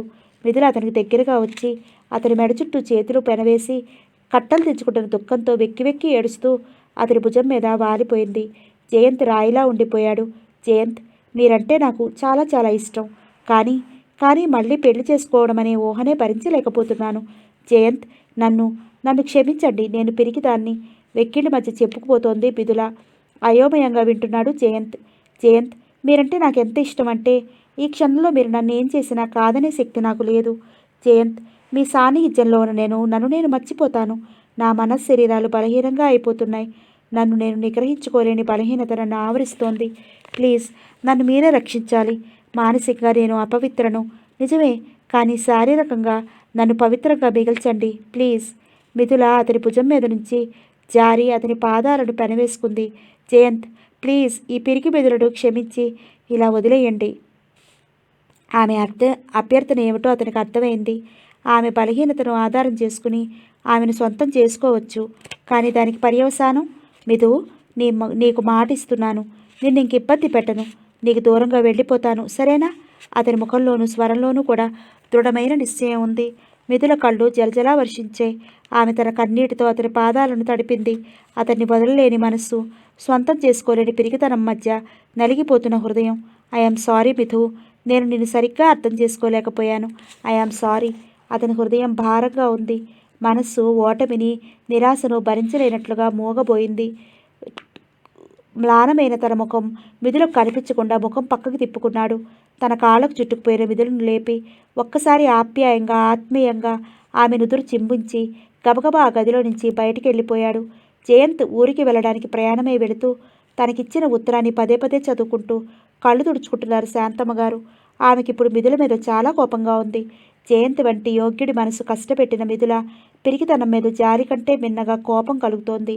చదువుకుని ఆర్థిక స్వాతంత్రం కూడా కలిగిన మిథుల ఈ విధంగా ప్రవర్తించడంతో కనీస విచక్షణ జ్ఞానాన్ని కూడా కలిగించలేని ఈ చదువుల మీద, ఈ కాలపు పిల్లల మీద కూడా నమ్మకం కోల్పోయింది ఆవిడ. యువతరం ఆదర్శాలు వల్లించగలవారే కానీ ఆచరించలేని పిరికివారు అనుకుంది ఆవిడ కోపంగా. ఆవిడకు కోడల మీదనే కాకుండా ఈనాటి యువతరం అంటేనే కోపంగా ఉంది.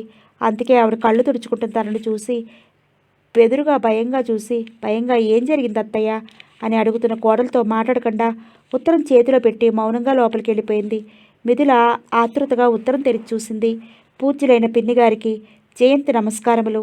పిన్ని కొడుకుని పోగొట్టుకుని కొన్నంత దుఃఖాన్ని గుండెల్లో ఇముడ్చుకుని కోడల సుఖసంతోషాల కోసం, ఆమె సౌభాగ్యం కొరకు మీరు పడే ఆరాటం ఆవేదన చూస్తుంటే మీరు మా తరం కంటే 3 తరాలకు ముందుగా ఉన్నారనిపిస్తోంది. మీ విశాల హృదయానికి అంజలి ఘటిస్తున్నాను. మీ ధైర్యం, మీ మంచితనం మా యువతరానికి ఆదర్శప్రాయం. పిన్నిగారు, మీతో మాట్లాడటానికి పూర్వమే మిథుల నన్ను ఆకర్షించింది. ఆమె నా జీవిత భాగస్వామిని కావాలని కలలు కన్నాను. అమ్మా నాన్నగారు కూడా ఆ ఇష్టాన్ని కాదనకపోవడంతో ఆ కలలకు ఒక రూపం ఏర్పరచుకున్నాను. మిథుల జీవితంలో నవ్వులు పండించాలని, దానికి మీ సహకారం ఉంటుందని మీరు కోరినప్పుడు నాకు చాలా సంతోషం కలిగింది. మిథు చిటపటలు, అహంకారం, పిరికితనం కూడా ఆమెపై ఒక రకమైన అభిమానాన్ని పొంచాయి. ఆమె నా పట్ల ప్రదర్శించే అయిష్టతను ఒక సవాల్గా స్వీకరించాను. ప్రళయంలోనే ప్రణయం పుడుతుందనే నమ్మకంతో. చివరకు ఎలాగైతేనే మిథుల నా పట్ల విముఖతను వదిలించుకుని నాకు సన్నిహితమైంది. కానీ పిన్నిగారు, నేను మీకు ఇచ్చిన మాటను నిలుపుకోలేకపోతున్నాను. మిథులను స్వీకరించలేని నన్ను క్షమించండి. మిథులను గెలుచుకున్న సంతోషం నాకు లేదు. కొందరు కన్నీళ్లలోనే, కష్టాల్లోనే తమ సంతోషాన్ని, సుఖాన్ని వెతుక్కుంటారు. మిథుల ఆ కోవకు చెందిన మనిషి. మారుతున్న కాలంతో పాటు మారలేని పిరికి మనిషి. మార్పును జీర్ణించుకోలేని అసమర్థురాలు. ఒక్క మాటలో చెప్పాలంటే మీకు ఏ ముత్తవగానో పుట్టాల్సిన మిథుల ఇప్పుడు పుట్టింది. విద్య అందించిన విజ్ఞానం ఆమెను ఏ విధంగానూ మార్చలేదు. ఏ బలహీన క్షణంలోనైనా మిథు నా జీవితంలోకి ప్రవేశించినా అది మనస్ఫూర్తిగా ఆమె అంగీకారం కాదు. ప్రతిక్షణం తాను పాపం చేశాననే పశ్చాత్తాపంతో కుంగిపోతుంది, కుమిలిపోతుంది. మిథులో క్రమేణీ పరిణితి కలగాలి. అలా కాని పక్షంలో తాను పాపం చేశాననే భావంతో జీవితాన్ని నరకప్రాయం చేసుకునే ప్రమాదం కూడా ఉంది. మిథులో నిజమైన మార్పు వచ్చిన రోజు జీవిత సుఖాన్ని, సౌభాగ్యాన్ని ఆమె వెతుక్కుని అందుకునే ప్రయత్నం చేస్తుంది. అంతవరకు మీరు నేను చేయగలిగింది ఏమీ లేదు. తరుణం దాటిపోకముందే మిథులో అలాంటి మార్పు రావాలని ఆశిద్దాం. ఆమెలో మార్పు కలిగే వరకు వేచి ఉంటానని భీష్మ ప్రతిజ్ఞ చెయ్యలేను. అలా కోరడం మీ అభిమతం కాదని నాకు తెలుసు. ఈ విషయాన్ని మీకు ముఖాముఖిగా వివరించి మీ ముఖంలో కలిగిన ఆశాభంగాన్ని, దుఃఖాన్ని నేను చూడలేను, చూసి భరించలేను. పిన్ని, నేను మీ జయను, మీ రవిని, ఎప్పటికీ మీ ప్రియమైన రవినే. జయంత్. ఉత్తరం పూర్తి చేసిన మిథుల పెద్ద బరువును దింపుకున్నట్టు తేలిగ్గా నిట్టూర్చింది. మ్లానమైన ఆమె ముఖంలో ఓ పేలవమైన మందహాసం తొంగి చూసింది. ఆ వెంటనే ఆమె కళ్ళు నిండుకున్నాయి. My love, good bye for ever. అస్పష్టంగా గొడిగాయి మిథుల పెదవులు. కళ్ళు జలజలా వర్షించాయి. బరువు దింపుకున్న మేఘంలా పాలిపోయిన ఆమె శూన్యంలోకి చూస్తూ ఉండిపోయింది. సరిగ్గా 3 సంవత్సరాల తర్వాత ఒక వెన్నెల రాత్రి చందమామను చూపిస్తూ పండంటి పాపాయికి గోరుమిత్తలు తినిపిస్తోంది అమిత. నాకో అన్నట్లుగా సైగ చేశాడు ప్రతాప్. తల్లి బిడ్డల వంక ఆప్యాయంగా చూస్తూ ముద్ద అందిస్తున్నట్లుగా చెయ్యి చాపింది అమిత. ప్రతాప్ అది కాదన్నట్లుగా తల అడ్డంగా తిప్పుతూ సున్నాలా చుట్టిన పెదవుల వంక చూపించాడు. ఎప్పుడూ అదే చిరుకోపంగా విసుక్కుంది అమిత. పెదవుల నుంచి వచ్చే పలుకులు విసుక్కుంటున్నట్లున్న కళ్ళు నవ్వుతూ గ్రీన్ సిగ్నల్ ఇస్తున్నాయి. అదే అంటే జవాబు చెప్పలేని అమిత నవ్వుతూ ఒట్టి అల్లరి అంటూ మురిపంగా చంటివాడి 2 బుగ్గలు గట్టిగా ముద్దు పెట్టుకుంది. అన్యాయం, అన్యాయం ఆర్తనాదం చేశాడు ప్రతాప్. నవ్వింది అమిత. నోరు తెరిచి అడిగింది నేనైతే ఇచ్చేది వాడికా? తల్లి తండ్రి సరాగాలు అర్థం కాని పాపాయి తనకేదో తెలిసిపోయినట్లు బోసి నవ్వులు కురిపించాడు. తల్లి తండ్రి వాడి చెరో బుగ్గ పంచుకుని ముద్దుల వర్షం కురిపించారు. సరిగ్గా అదే సమయంలో అర్చు మాట్లాడవా? మాటలే కరువైనట్లు మోగగా నవ్వింది అర్చన. అర్చు మాట్లాడవా? ఉత్తరాల్లో అంత విరహం గుప్పించావే, ఇప్పుడు ఇలా మోగనోమా? అర్చన సిగ్గుపడిపోయింది ఉత్తరాల ప్రసక్తితో. వద్దు, ఆ విషయం మీరు నాకెప్పుడూ గుర్తు చేయొద్దు అంది సిగ్గుతో కందిపోయిన ముఖం అతని గుండెల్లో దాచుకుంటూ. జయంత్ ఆమెను మరింతగా తనలో ఇముడ్చుకున్నాడు ప్రేమగా. ఓకే, అలా అయితే ఒక షరతు. ఏమిటి అన్నట్లు కళ్ళు రెపరెపలాడాయి. ఇక నువ్వు ఈ మోగనోము వదిలి కబుర్లు చెప్పాలి, లేకపోతే అర్చన చటుక్కున అతని నోటి మీద చెయ్యి వేసింది. జయంత్ ఆ చెయ్యి ఆప్యాయంగా అందుకుని గుండెల మీద ఒత్తుకున్నాడు. అర్చన తరువు పులకరించింది. నేను మాట అడగనా మాస్టారు? అవును, ఇప్పుడు ఇంకా మాస్టారేనా? ముద్దుగా నవ్వింది అర్చన. ఆమె అడగబోయేదేమిటో అతనికి లీలగా అర్థమైంది. అవును, ఏమిటి దేవిగారి సందేహం?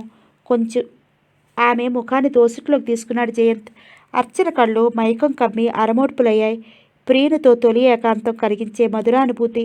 మీకు సంబంధం నిశ్చయమైందని డాడీ చెప్పారు, అబద్ధమేనా? నిజమే. మరి? అర్చన కళ్ళు రెపరెపలాడాయి. ఏమిటి మరి? నవ్వుతూ అన్నాడు జయంత్. మరి మరి అమ్మాయిని ఎందుకు చేసుకోలేదు? ఆ అమ్మాయికి నేనంటే ఇష్టం లేదు. అర్చన కళ్ళు ఆశ్చర్యంతో వెడల్పయ్యాయి. మాస్టర్ని ఇష్టపడని అమ్మాయి కూడా ఉంటుందా? ఇది ఆమెకు ఆశ్చర్యంలో ముంచెత్తిన విషయం. అర్థం చేసుకున్న జయంత్ చిన్నగా నవ్వుతూ నీ మాస్టారు నీకు ఇష్టమని లోకంలో ప్రతి అమ్మాయికి ఇష్టం ఉంటుందా అన్నాడు అల్లరిగా. మీకు అమ్మాయి అంటే ఇష్టమేనా? అడగలేక అడిగింది అర్చన. అడిగిన తర్వాత ఏం వినాల్సి వస్తుందో అన్నట్లుగా భయంగా అతని ముఖంలోకి చూసింది. ఆమె సందేహం, ఆమె భయం, ఆమె ప్రేమ అన్నీ జయంత్కి అర్థమవుతున్నాయి. అంత పసి హృదయం అర్చనది. అర్జు, ప్రేమ లేదు, ఏవీ లేదు. అది పెద్దవాళ్ళు కుదిర్చిన సంబంధం. ఆ అమ్మాయి ఎవరినో ప్రేమించిందంట. తల్లిదండ్రులతో చెప్తే తన మాట లెక్క చేయదట. ఎలాగైనా ఈ పెళ్లి తప్పిపోయేలా చేయమని నన్ను అడిగింది. అంతే, పెళ్ళి ఆగిపోయింది. అర్చన కళ్ళు తలతల్లాడాయి. మాస్టారి ప్రేమ మమత పూర్తిగా తన సొంతమే. కొండంత బరువు దించుకున్నట్లుగా రిలీఫ్ కనిపించింది ఆ ముఖంలో అతనికి. కొన్ని సమయాల్లో నిజాల కంటే అబద్ధాలే అందంగా ఉండి మనసుకు శాంతినిస్తాయి. నేనంటే మీకు ఇష్టమే కదా? జయంత్ అర్చన చెవిలో ఏదో చెప్పాడు. అర్చన సిగ్గుల మొగ్గులా ముడుచుకుపోతూ అతనిలోకి లోపలికి ఒదిగిపోయింది. జయంత్ అర్చనను కౌగిల్లో ఇముడ్చుకున్నాడు చిరునవ్వుతో. సరిగ్గా అదే వెన్నెల రాత్రి తోటలో వెన్నెల్లో మెరుస్తున్న గులాబీల వంక చూస్తూ కూర్చుంది బిధుల. సంవత్సరాలుగా చిరునవ్వే కరువైన ఆమె ముఖం విషాదానికి ప్రతిరూపంగా ఉంది. ఆమె దృష్టి వాడిపోయి సగం రేఖలు రాలిపోయి దయనీయంగా చెట్టుకే మిగిలిపోయిన నిన్నటి గులాబీపై నిలిచిపోయింది నిర్నిమేషంగా. అంతలో ఆమె మనోఫలకం మీద జయంత్ నవ్వుతూ కనిపించాడు. అదొక అందమైన అనుభవం. కానీ తన పిరికితనమే ఆ అనుభవాన్ని శాశ్వతం చేసుకోలేకపోయింది. తన బ్రతుకు ఒక చీకటి రాత్రిలా మిగిలిపోయింది. తానొక పూజకు పనికిరాని పుష్పంలా ఒడిని వాడిపోయి తోడిలో కలిసిపోయేందుకు ఎదురు చూస్తోంది. పాపం మిథుల. సమాప్తం. కృష్ణజా గారు రచించిన ఒంటరి గులాబీ నవల సమాప్తం. ఇంకొక మంచి నవలతో మళ్ళీ కలుసుకుందాం. Have a great Sunday. Thank you.